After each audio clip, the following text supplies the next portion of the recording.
फिर आप कहते हैं कि बिना सर्जरी के ट्रीटमेंट भी हो सकता है, तो वो दावा आप कैसे करते हैं? 3 सिटिंग में या 6 सिटिंग में पेशेंट पूरी तरीके से ठीक हो जाते हैं। Okay. इस ट्रीटमेंट के कोई भी साइड इफेक्ट नहीं होते हैं और पेशेंट को बहुत ही क्विक रिलीफ आती है। अब फिर से वो कंडीशन कोई गड्ढे में कूद जाए तो फिर से उसको स्लिप डिस्क, वो तो एक अलग चीज़ है। ओके, तो यहाँ पे सभी एरिया से पेशेंट्स आ रहे हैं? जी, हमारे पास All पूरी over दुनिया India? से पेशेंट आते हैं।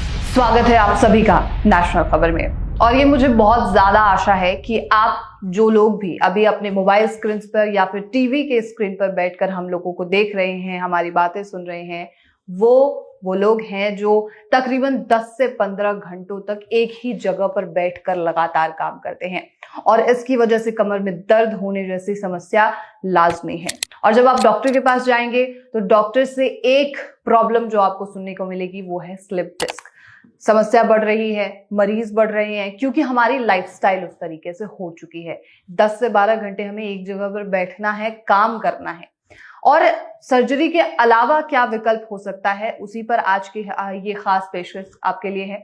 होलिस्टिक ट्रीटमेंट, बिना सर्जरी के कैसे आप ट्रीटमेंट या फिर इलाज करवा सकते हैं स्लिप डिस्क का, इस पर आज हम चर्चा करने के लिए दिल्ली में मौजूद हैं और ये है डॉक्टर भारतीज होलिस्टिक वेलनेस क्लिनिक और मेरे साथ हमारे गेस्ट मौजूद हैं डॉक्टर पंकज भारती। सर, आपका बहुत स्वागत है। थैंक यू प्रज्ञा। और आप एक्सपर्ट हैं, आप 30 सालों से ज्यादा का तजुर्बा रखते हैं। तमाम तरीके के मरीज, यहाँ पर बाहर भी तमाम तरीके के मरीज हैं, अलग अलग शिकायतें हैं सबको।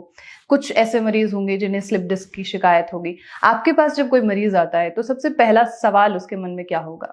देखिए, हमारे पास जो भी पेशेंट्स आते हैं सबसे पहले तो ऐसे पेशेंट्स आते हैं जिनको बहुत लंबे समय से ये बीमारी है और वो मेडिकल ट्रीटमेंट या बहुत तरीके के ट्रीटमेंट लेके वो परेशान हो चुके हैं। तो उनके मन में सबसे पहला प्रश्न उठता है कि मैं इतने सालों से परेशान हूँ, मैं इतने बड़े बड़े डॉक्टरों को, इतने बड़े बड़े फेमस हॉस्पिटल्स में दिखा चुका हूँ, तो आप कैसे कहते हैं कि बहुत आसानी से इस बीमारी का इलाज हो जाता है? बिल्कुल। तो अब मेरा सवाल भी आपसे यही होगा कि जब इतने बड़े डॉक्टर्स ये कहते हैं कि surgery is the only option जो आपको जब कराना पड़ेगा, फिर आप कहते हैं कि बिना सर्जरी के ट्रीटमेंट भी हो सकता है, तो वो दावा आप कैसे करते हैं? देखिए, जितने भी जो मेडिकल ट्रीटमेंट है वो सिम्प्टोमेटिक ट्रीटमेंट देता है पेशेंट को। हमारा जो ट्रीटमेंट है वो डिफॉर्मिटी करेक्शन पे फोकस है। ठीक है। तो एक जो स्पाइन का यूनिक स्ट्रक्चर होता है, जो स्पाइन में जनरली हमारा जो स्लिप डिस्क होता है वो L4, L5 और S1 के बीच में होता है 85% पेशेंट्स में। जो डिस्क होता है उसमें 2 पार्ट्स होते हैं, एक सेंट्रल पार्ट होता है, एक पेरिफेरल बाहर वाला पार्ट होता है।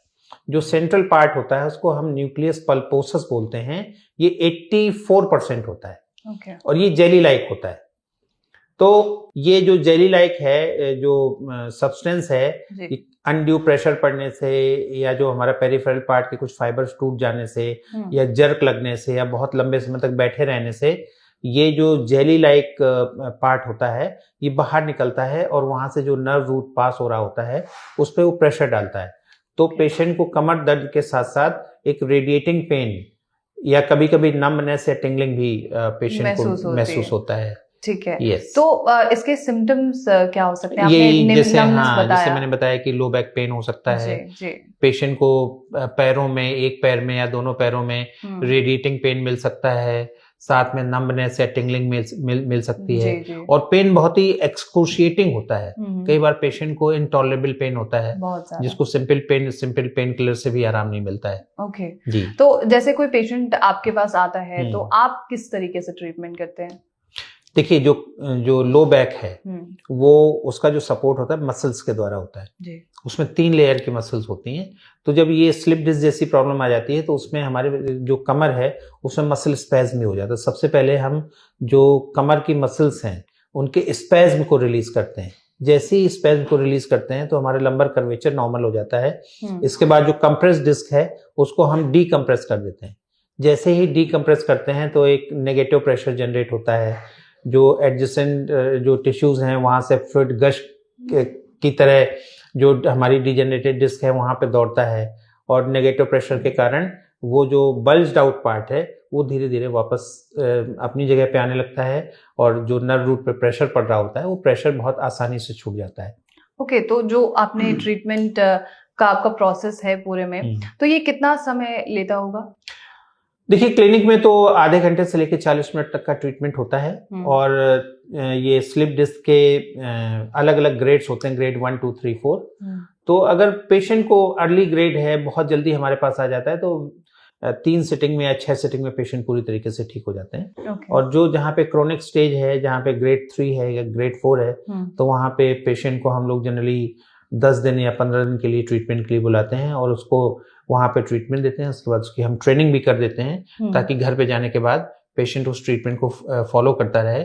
और वो जनरली क्लिनिक में अगर ट्रीटमेंट लेता है तो 15 दिन से 30 दिनों के भीतर इस तरीके की कंडीशन ठीक हो जाती है, ठीक हो सकती है। आपने जैसे बताया कि ग्रेड्स होते हैं, तो अलग अलग ग्रेड में अलग अलग सिम्टम्स होते होंगे, इसके बारे में आप बता सकते हैं कि क्रॉनिक में क्या सिम्टम्स नजर आते हैं? देखिए ग्रेड्स तो जनरली पता चलता है एमआरआई से। एमआरआई से, ठीक है। कभी कभी अर्ली ग्रेड स्लिप डिस्क होता है तो भी उसमें पेन बहुत ज्यादा होता है। तो पेन और रेडिएटिंग पेन, नमनेस, टिंगलिंग, इससे ग्रेड नहीं पता चलता है। ग्रेड पता करने के लिए हमें एमआरआई करवाना पड़ता है। एमआरआई के बाद जब हम फिल्म देखते हैं तो ही उससे ग्रेड डिसाइड होता है कि कौन से ग्रेड पे आप हैं। अच्छा, ओके, अगर क्रॉनिक पे कोई अगर व्यक्ति है तो उसे आगे चल के और क्या समस्या हो सकती है, मतलब अगर उसने ट्रीटमेंट ना कराया हो तो?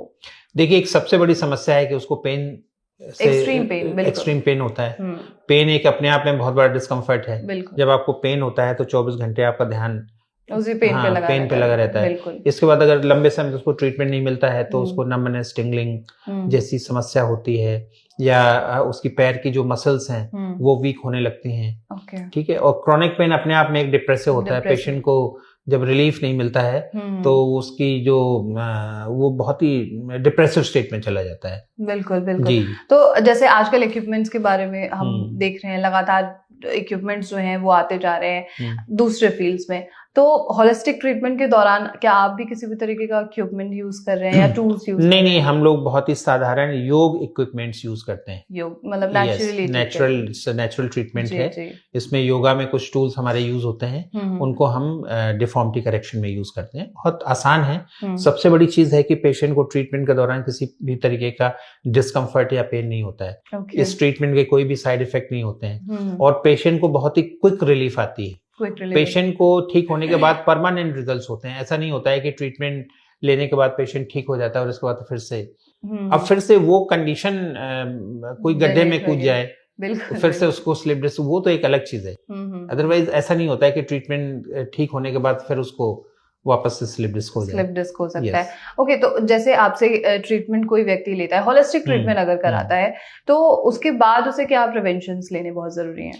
कुछ भी नहीं, बस हम लोग ठीक होने के बाद उसको बोलते हैं कि मसल स्ट्रेंथनिंग एक्सरसाइज, जैसे भुजंगासन है, शलभासन है, वो करे और अपनी नॉर्मल एक्टिविटीज उसकी रिज्यूम हो जाती हैं। जितने दूसरे ट्रीटमेंट हैं उसमें आगे झुकना मना करते हैं, बहुत सारी एक्टिविटीज को रेस्ट्रिक्ट कर देते हैं। इस ट्रीटमेंट का उद्देश्य सिर्फ ठीक करना नहीं है। इस ट्रीटमेंट का उद्देश्य है कि पेशेंट पूरी तरीके से ठीक होकर अपनी नॉर्मल लाइफ को जी सके।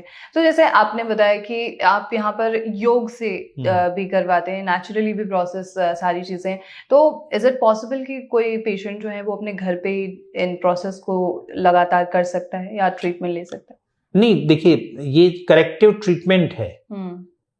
तो इस ट्रीटमेंट को सीखने के बाद तो पेशेंट घर पे आसानी से कर सकता है। लेकिन इनिशियली उसको ट्रीटमेंट लेने के लिए और उसको सीखने के लिए तो सेंटर पे आना पड़ेगा। बिल्कुल, तो सेंटर पे आके एडमिट होना इज इम्पोर्टेंट? नहीं, एडमिट नहीं होता है, ये ओपीडी ट्रीटमेंट्स होते हैं कि पेशेंट आता है, उसको हम आधे घंटे ट्रीटमेंट देते हैं और आधे घंटे ट्रीटमेंट लेने के बाद वो अपना घर वापस चला जाता है और अपना नॉर्मल लाइफ को लीड करता है। ठीक है। तो स्लिप डिस्क के आपके पास क्या रिजल्ट है, मतलब ट्रीटमेंट के?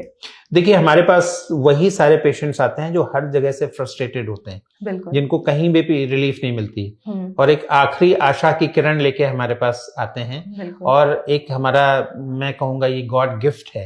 इस ट्रीटमेंट के द्वारा मैं लोगों का इलाज कर रहा हूँ और ऐसे पेशेंट जो कहीं पे भी ठीक नहीं हो सकते हैं, वो पेशेंट्स भी हमारे यहाँ 90% से ज्यादा पेशेंट पूरी तरीके से ठीक हो जाते हैं। 90% तक आप बताएं, मतलब 100 आउट ऑफ 90%। तो वो 10% का क्या रेशियो है? उसमें रेशियो ये है कि कई बार क्या होता है कि सेकेंडरी चेंजेस होते हैं, जैसे हमारी लंबर कैनाल बहुत ही नैरो हो गई है, स्टेनोसिस हो गई है, या हमारा कुछ स्पॉन्डिलोलिस्थेसिस जैसी जी, प्रॉब्लम है प्रॉब्लम आ गई। है ना। हम्म तो इस तरीके की, या पेशेंट की कंप्लायंस ठीक नहीं है, पेशेंट को एक सर्टेन ड्यूरेशन के लिए ट्रीटमेंट बताया गया जी, and patient is expecting quick results overnight right, within डेज। राइट, तो हर चीज तो ओवरनाइट संभव नहीं होती है नहीं ना। होती है, राइट, तो बहुत सारी ऐसी कंडीशंस हैं जो डिफॉर्मिटी करेक्शन से ठीक नहीं हो सकती हैं वो, और या फिर पेशेंट की कंप्लायंस पुअर है, या फिर आप जो चीजें बताई जा रही हैं वो फॉलो नहीं कर पा रहे। Compliance, Right. उसी में बात कर बिल्कुल। रहा हूं। तो जैसे अभी हम दिल्ली के सेंटर में हैं और अलग अलग कुछ सेंटर्स की जानकारी आप दे सकते हैं। मेरे दिल्ली में सेंटर है, फरीदाबाद में है, गुरुग्राम में है, ओके, नोएडा में है। हम लोगों ने 2004 में लखनऊ में पहला सेंटर स्टार्ट किया था। अच्छा अच्छा, we have a centre in Kanpur, okay, Jaipur, okay, Dehradun. Hmm, तो ऐसे हमारे इस समय 8 से 10 सेंटर्स हैं। ओके। तो यहाँ पे सभी एरिया से पेशेंट्स आ रहे हैं, जी, हमारे पास All पूरी over दुनिया India? से पेशेंट आते हैं। पूरी दुनिया से पेशेंट्स आते हैं, ये मैंने अच्छा जवाब सुना। मुझे था। बहुत खुशी होती है कि मेडिकल साइंस इतनी एडवांस स्टेज में है विदेशों में, बिल्कुल, ठीक है ना। वहाँ पे भी मेडिकल ट्रीटमेंट के साथ साथ हम्म, बहुत सारे ऑल्टरनेटिव ट्रीटमेंट्स हैं, जैसे ऑस्टियोपैथी है, जी जी, कायरोप्रैक्टिक है, हम्म, उससे भी ठीक नहीं होते हैं। ओके, तो वो फिर हम लोगों ने हजारों की संख्या में विदेशी पेशेंट्स यहाँ पे ट्रीट किए हैं। अच्छा, मतलब वो सब कुछ वो ट्राई करने के बाद फिर आते हैं यहाँ पे आते हैं। ओके, तो उन्हें आराम इस चीज से मिल भी Yes. रहा है। Okay, wow, thank you so much sir, बहुत थैंक खूब यू प्रज्ञा, जानकारी, thank you so much. Thank you. तो ये थी पूरी जानकारी, और स्लिप डिस्क से आप बिना सर्जरी के किस तरीके से निजात पा सकते हैं, इसके बारे में खास जानकारी इस पूरे प्रोग्राम के दौरान चर्चा की गई है। लेकिन अभी भी अगर आपके मन में कोई भी सवाल है तो मैं ज़रूर कहूँगी कि कमेंट बॉक्स में अपने सवालों को हम तक ज़रूर पहुँचाइए और उनके जवाब हम आप तक पहुँचाने की ज़रूर कोशिश करेंगे। और ऐसे तमाम खबरों के लिए आप नेशनल खबर के साथ बने रहिए।